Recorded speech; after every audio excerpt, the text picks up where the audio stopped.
Joel, that has to go down as a good point on the road, doesn't it?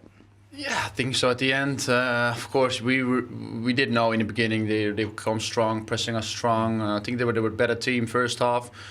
But to be honest, at halftime, we said as well, like, of course, they were stronger maybe, but we had loads of chances to score maybe 2-0. So I think we were still in the game, 1-1, and then, it was up and down second half. I think both teams could have won, so I think a decent point, yeah.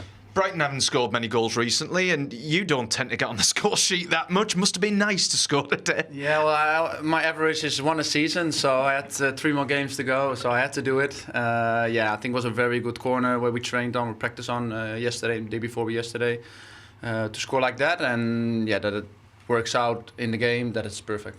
Did that make it extra frustrating to concede at the time that you did as well, just as you're about to go back in? Yeah, I think it was like 45 plus 4 or something. I was in the dressing room already. Then you heard like the crowd, going crazy, and then they scored the 1-1. It's a bit disappointed, like you said, the timing wise, but we knew, like, we had the first half, we had loads of chances, just keep going, and we aimed for the win, but I think a draw was fair enough. But you watching on in the second half, you must have been pleased, especially from a defensive perspective, to not really be troubled too much by Newcastle. No. I think it was a very good defensively thing that Isak got not injured, but substitute, I think.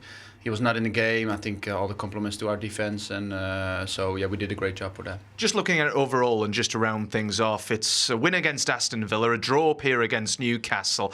What can Brighton do for these final couple of games of the season? Does that show what Brighton are all about? Very good question. We were aiming for 3 wins. That's what we always do every game. Now we have a nice big point, Newcastle away. So now we have 2 finals more. I don't know exactly if we can Europe spot, but for now we had a massive point again, and we're aiming for 6 other points.